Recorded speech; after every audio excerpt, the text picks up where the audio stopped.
একবার একজন দরবেশ সাহেব রাস্তা দিয়ে যাচ্ছেন, প্রতিমধ্যে তিনি দেখতে পেলেন নদী থেকে এক কলসি পানি নিয়ে এক যুবতী সুন্দরী মেয়ে রাস্তা বেয়ে যেতেছে।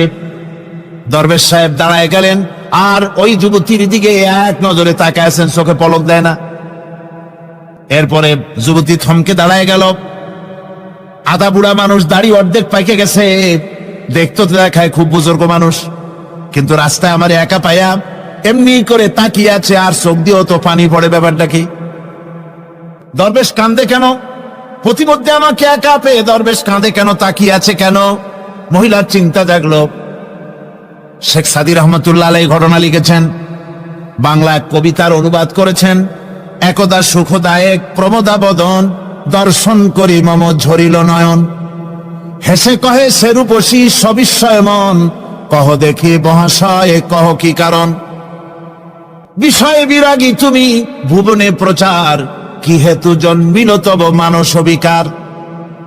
যুবতী মেয়েটি বলছে, ওগো দরবেশ সাহেব, হুজুর সাহেব, আমি একটা যুবতী মেয়ে লোক, রাস্তায় আমাকে একা পেয়ে আপনি আমার দিকে তাকায় আছেন আর কাঁদতেছেন। এই বৃদ্ধ বয়সে ভীমরতি হলে কেন? আমাকে দেখে কাঁদেন কেন আর এক নজরে কেন তাকায়ছেন?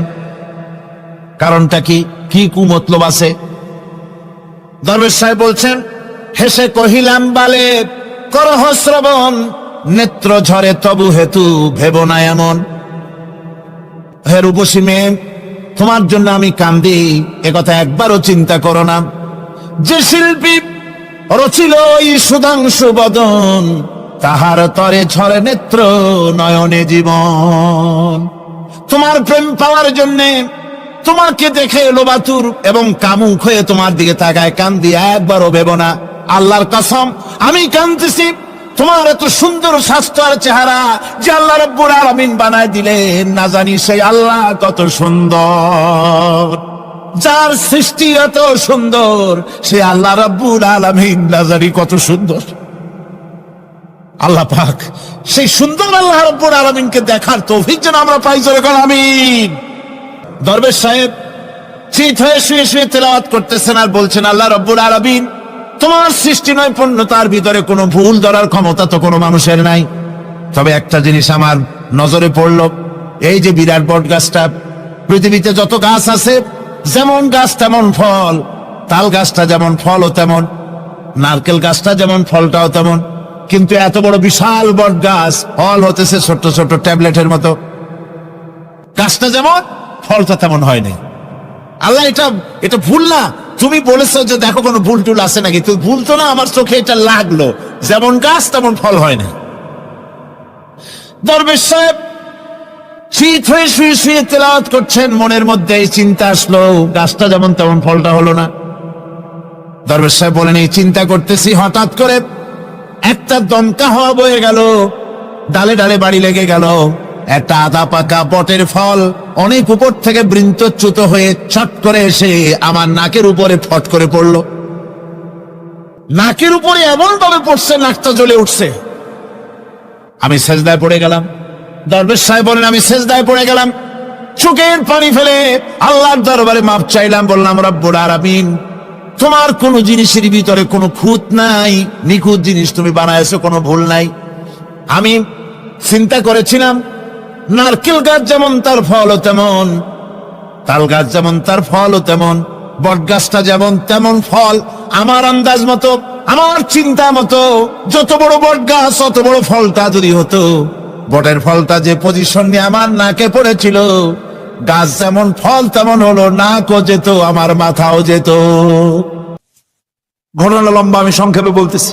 মেয়েটাকে ফাঁকি দিয়া তারে আমি মারবো বুঝতে দেই নাই আমার বউরে। বললাম চলো বেড়াইতে যাই। মেয়েটা আমার সাথে সাজাই দিয়েছে, তার মা বেড়াতে নিয়ে যাবো এই কথা মনে করে। মেয়েটা কদ্দূর যায়, আবার আব্বা আব্বা বলে আমার দিকে ফিরে আসে, আবার পিছনে থাকে, আবার আব্বা আব্বা বলে জড়ায় ধরে। এইভাবে করতে করতে যখন নির্জন এলাকায় গেলাম, আমি পাহাড়ের পাশে গর্ত খোঁড়া আরম্ভ করলাম। গর্ত খুঁজি আর মাটি ছিটে এসে আমার দাড়িতে লাগে। বাচ্চা মেয়েটা আমার কাছে এসে দাড়ি দিয়ে ধুল ঝাড়ায় দেয়, কয় আব্বা তোমার দাড়িতে ধুল লাগতেছে, তুমি এই কষ্ট করতেছো কেন? মেয়ে তো বোঝে না যে আমি তার জন্যই কবর খুঁজতেছি। কবরটা খোঁড়া হয়ে যাওয়ার পর মেয়েটারে বান্ধা শুরু করলাম। মেয়ে এখন কাঁদতেছে, বাবা আমার বান্ধো কেন? আমি তারে বাঁধা জোরে ওর মধ্যে নিক্ষেপ করে দিলাম। মেয়েটা গর্তের মধ্যে বসে চিৎকার করে বলছে, আব্বা তুমি আমারে বাঁচতে দাও, আমি তোমারে বাপ বলে সমাজে হ্যায় করবো না, আমি ভিক্ষা করে খাবো, আমারে বেরো না। লোকটি বলছি, ইয়া রাসূলুল্লাহ, আমার মনে দরদ আসলো না। আমি একটা পাথর উঁচু করে আমার মেয়ের বুক লক্ষ্য করে জোরে মেরে দিলাম। বুকটা ফেটে রক্ত ফিনকি দিয়ে উঠলো, আর মেয়ের বুক থেকে আওয়াজ বেরোলো, আব্বা। আমার কানে যেন এখনো সেই আওয়াজ বাজে। হাদিস শরীফে এসেছে, হুজুরের চোখের পানি দাড়ি ভিজে ভিজে জামার উপরে পড়তেছিল। হুজুর বললেন, আহারে, মানুষেও পারে এইরকম কাম করতে।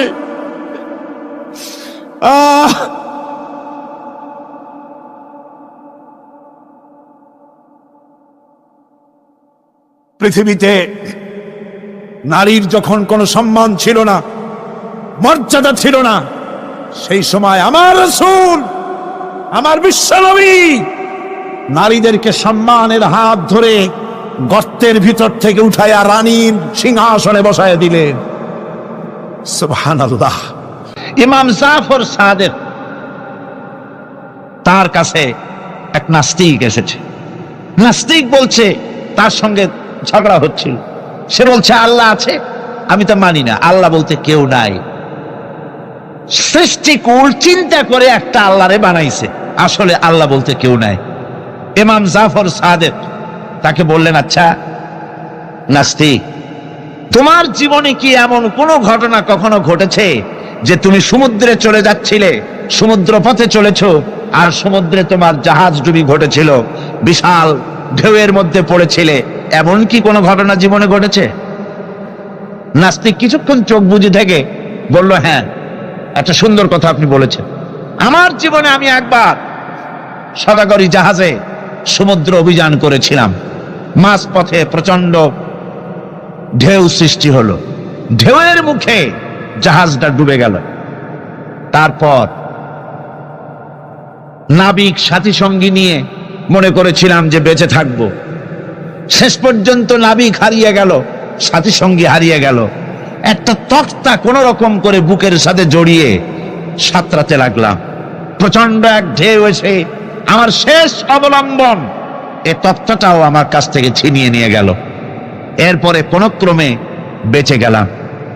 ইমাম জাফর সাদেক তখন তাকে জিজ্ঞেস করলেন, আচ্ছা সত্যি করে বলো, বুকে হাত দিয়া, যখন তোমার জাহাজটা ডুবে গেল সমুদ্রের ভেতরে, নাবিক হারিয়ে গেল, সাথী সঙ্গী হারিয়ে গেল, শেষ অবলম্বন তক্তাটাও যখন হারায় গেল, তখন তোমার মন কার কাছে সাহায্য চেয়েছিল বলো তো?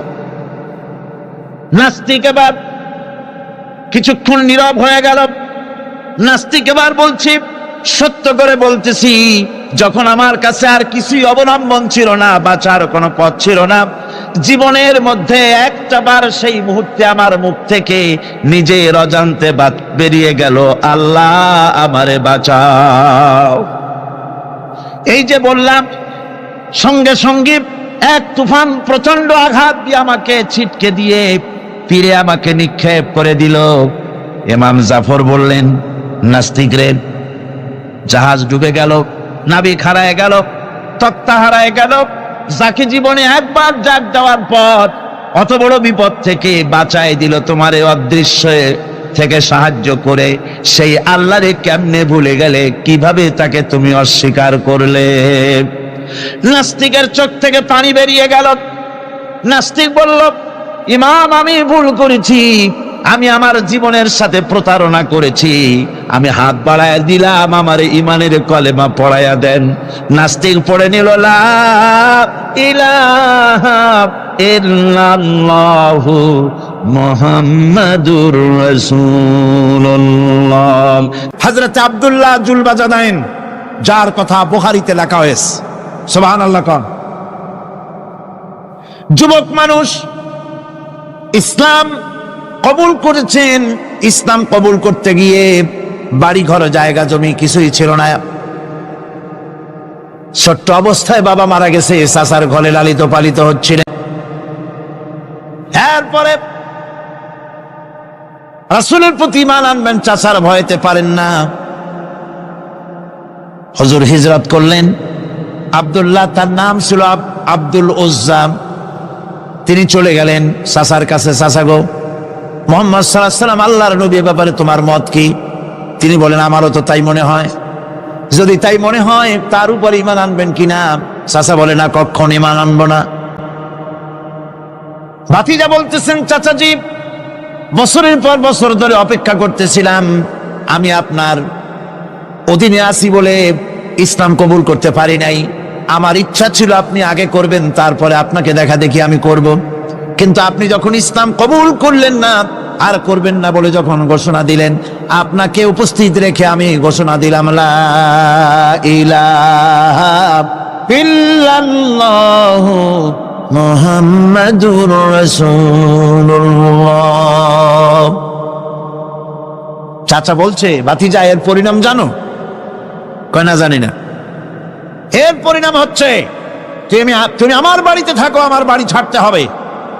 বললেন, রাজি আছি। উট ছাগল ভেড়া ঘোড়া যা দিছি ছাড়তে হবে। বলছে, রাজি আছি। চাচা বলছে, শুধু তাই নয়, পরনে যে লুঙ্গি আছে, গায়ে যে জামা আছে, তামার পয়সার লুঙ্গি জামা ছাড়তে হবে।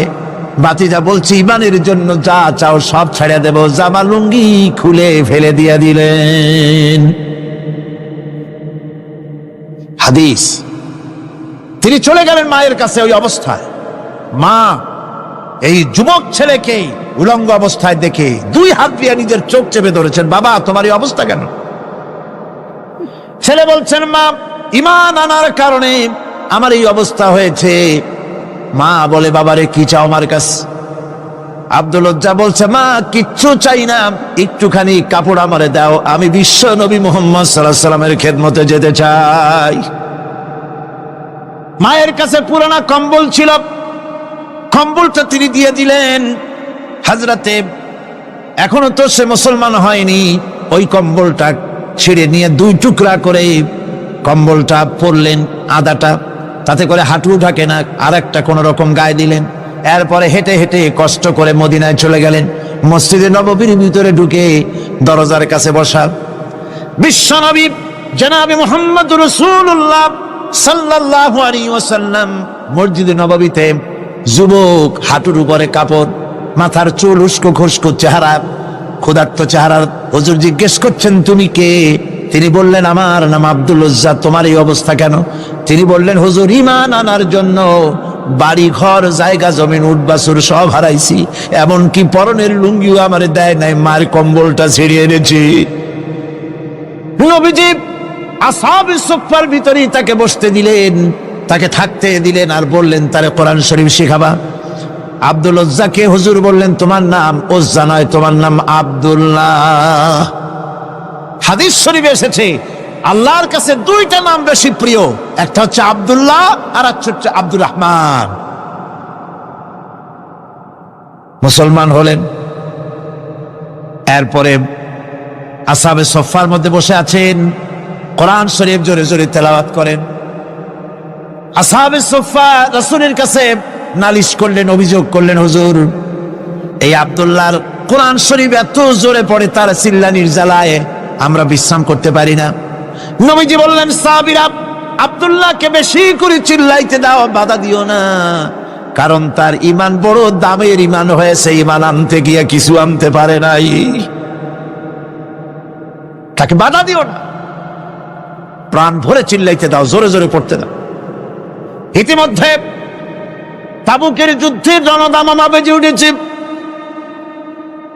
রোমান সৈন্যরা হুজুরের সঙ্গে যুদ্ধ করবে, জিহাদ করবে, ইসলামকে পরাজিত করার জন্য তারা আক্রমণের প্রস্তুতি নিল। নবীজি রোমানদের সঙ্গে লড়াই হবে বলে সাহাবায়ে কেরামদের কাছে সাহায্য চাইলেন, যার কাছে যা আছে অস্ত্রপাতি জমা করো, টাকা দাও, পয়সা দাও। সবাই মিলে দিতে লাগলেন। দিতে দিতে মহিলারা গলার হাত, নাকের ফুল, কানের দুল হুজুরের সামনে স্তূপ হয়ে গেছে, টাকা কড়ি সোনা দানা সব শুদ্ধ। হুজুর বলছেন, সাহাবীরা, সবাই তো সব জিনিস দিলে, আমার আবু বকর রে দেখি না কেন? হযরত আবু বকর রাদিয়াল্লাহু তাআলা আনহু একটা পিলারের আড়ালে দাঁড়ানো ছিলেন। হুজুরের ডাক শুনে তিনি আসলেন, হাতে ছোট্ট একটা থলি, চোখে পানি। থলিটা হুজুরের হাতে তুলে দিলেন। হুজুর থলি ছাড়লেন, দেখা গেল কয়েকটা দিরহাম আর কয়েক কেজি গম, আর কিছু নাই। হুজুর তাকালেন, দেখছেন আবু বকর রাদিয়াল্লাহু তাআলা আনহুর চোখের পানিতে দাড়ি ভিজে ভিজে পড়তেছে। হুজুর বললেন, আমার সাহাবীরা, আজ তোমরা সকলে মিলে যে দান করেছো, সেই দানের তুলনায় আবু বকর যে দান করেছে আল্লাহ রাব্বুল আলামিনের কাছে তা বেশি মূল্য হয়েছে। মনের মধ্যে অনেকের প্রশ্ন জাগলো, কেমন করে তা হলো? আমরা এত এত দিলাম। হুজুর জিজ্ঞেস করলেন, ও সাহাবী, তুমি কত দিয়েছো, বাড়ি কত আছে? তিনি বললেন, এত দিছি, এত আছে। তুমি কত দিয়েছো, কত রেখে এসেছো? প্রত্যেকে এরকম বলল। হযরতে ওসমান, হযরতে ওমর, হযরতে আলী রিদওয়ানুল্লাহ তাআলা আলাইহিম আজমাইন, তারাও বললেন, অর্ধেক এনেছি, অর্ধেক থুই আসছি, 2 ভাগ এনেছি, 1 ভাগ রেখে আসছি। সব শেষে নবীজি হযরত আবু বকর রাদিয়াল্লাহু তাআলা আনহুকে প্রশ্ন করলেন, আবু বকর, তুমি কি এনেছো আর বাড়ি কি রেখে এসেছো? হযরত আবু বকর বলেন, ইয়া রাসূলুল্লাহ, ইয়া হাবিবাল্লাহ, আমার বাড়িতে জাগতিক সম্পদ বলতে যা বুঝায় সবটুকু এনে নবীজির কদম মোবারকে দান করে দিয়েছি। আবু বকরের ঘরে এখন আল্লাহ আর তার রাসূল ছাড়া কোনো জিনিস বাকি নাই, যা ছিল সব এনেছি। হুজুর জিহাদে রওনা হলেন 30,000 সৈন্য সাথে, 30 সহস্র সৈন্য নিয়ে নবীজি তাবুকের দিকে চললেন। পথের মধ্যে হযরতে আব্দুল্লাহ এসে হুজুরের সামনে দাঁড়ায় গেছেন। আব্দুল্লাহ এসে বলেন, ইয়া রাসূলুল্লাহ, একটু দাঁড়ান। এই জিহাদে মেয়ে লোক পুরুষেরা সাহাবীরা সবাই প্রাণ ভরে দান করলো, কিন্তু আমি এমন এক বান্দা, আল্লাহর কিছুই দিতে পারলাম না। আমার তো দেওয়ার মতো কিছুই নাই হুজুর, আমার দেওয়ার মতো কিছুই নাই। তবে আমি আপনার কাছে দোয়া চাই, আপনি দোয়া করুন, আমি যেন এই যুদ্ধে, এই জিহাদের ময়দানে আমি যেন শহীদ হতে পারি। নবীজি বললেন, একটু বাকল নিয়ে আসো গাছের। একটা গাছের বাকল আনা হলো। এই বাকলটা হুজুর নিজ হাতে আব্দুল্লাহর হাতে বাঁধা দিলেন, আর বললেন, রব্বুল আলামিন, আমি আব্দুল্লাহর রক্ত কাফেরদের জন্য হারাম করে দিলাম। হযরত আব্দুল্লাহ কেঁদে জারজার হয়ে যাচ্ছেন, বলছেন, ইয়া রাসূলুল্লাহ, আমি চাইলাম শহীদ হব, আর আপনি আমার রক্তকে কাফেরদের জন্য হারাম করে দিলেন। হুজুর বলেন, আব্দুল্লাহ রে, এখন যদি তোমার মৃত্যু জ্বরের ভিতর হয়, আল্লাহ রাব্বুল আলামিন তোমারে শাহাদাত নসিব করে দিবেন। তাবুকের ময়দানে হুজুর চলে গেলেন। কয়েকদিন পরে খবর আসলো হুজুরের কাছে, আব্দুল্লাহ কয়েকদিন জ্বর ভোগ করে আব্দুল্লাহ মারা গিয়েছেন। হুজুর বললেন, তার জানাজার ব্যবস্থা করো, কাফন দাফনের ব্যবস্থা করো। ব্যবস্থা হয়ে গেল। রাতের বেলায় দাফন হবে। একজন লোক কবরের কাছে দাঁড়ায় টিম টিম করে একটা আলো নিয়ে দাঁড়ায় আছে, আর একজন লোক কবরের ভিতরে নেমেছেন। 2 ব্যক্তি লাশ 2 হাতে উঁচু করে নিয়ে আসতেছেন কবরের কাছে। যিনি কবরের ভিতরে দাঁড়ানো, তিনি বলতেছেন, লাশ বহন করে তোমরা যে 2 জন আনতেছো, লাশের সাথে খবরদার বেয়াদবি করো না, তোমাদের ভাইয়ের সঙ্গে আদব করো। এই বলে কবরের ভিতরে যিনি দাঁড়িয়েছিলেন, তিনি লাশটারে ধরলেন। কবরের ভিতরে দাঁড়াইয়া যিনি লাশ ধরেছেন, লাশকে কবরে শোয়াই দিয়েছেন, তিনি আর কেউ নন, তিনি বিশ্ব নবী মুহাম্মদুর রাসূলুল্লাহ। নিজের হাতে হযরত আব্দুল্লাহকে শোয়াই দিলেন। লাশ বহন করে যে 2 জন আনলেন, তার একজন হলেন হযরত আবু বকর, আর একজন হযরত ওমর রাদিয়াল্লাহু তাআলা আনহুমা। আর আলো নিয়ে যিনি দাঁড়িয়েছেন, টিম টিম করে জ্বলতেছেন, তিনি হযরত বেলাল। কবরের ভিতরে হযরত আব্দুল্লাহকে শুইয়ে দিয়ে উপরে মাটি দিয়ে নবীজি কবরের 2 দিকে হাত দিয়া আল্লাহ রাব্বুল আলামিনের দরবারে ফরিয়াদ তুললেন, রব্বুল আলামিন, আমি আজকে সন্ধ্যা পর্যন্ত এই আব্দুল্লাহর প্রতি রাজি ছিলাম, খুশি ছিলাম। আল্লাহ গো, তুমি আব্দুল্লাহর প্রতি রাজি হয়ে যাও। হযরত ইবনে মাসউদ রাদিয়াল্লাহু তাআলা আনহু পাশে দাঁড়ানো ছিলেন। চিৎকার দিয়ে কেঁদে কেঁদে বললেন, আয় আল্লাহ তাআলা, এই কবরের ভিতরে আজকে আব্দুল্লাহর লাশটা না হইয়া যদি আমার লাশ হতো, আমার ভাগ্যটা খুলে যেত। শহীদের মর্যাদা আল্লাহ পাকের কাছে সব থেকে বেশি। এই শহীদের পথ নিয়ামত প্রাপ্তদের পথ, যারা নিয়ামত পেয়েছে পৃথিবীতে, নবীজিন, সিদ্দিকিন, শুহাদা, এরাই হচ্ছেন নিয়ামত প্রাপ্ত। আল্লাহর রাস্তায় জীবন দেওয়ায় যে মজা, পৃথিবীতে আর কোনো কিছুতে সেই মজা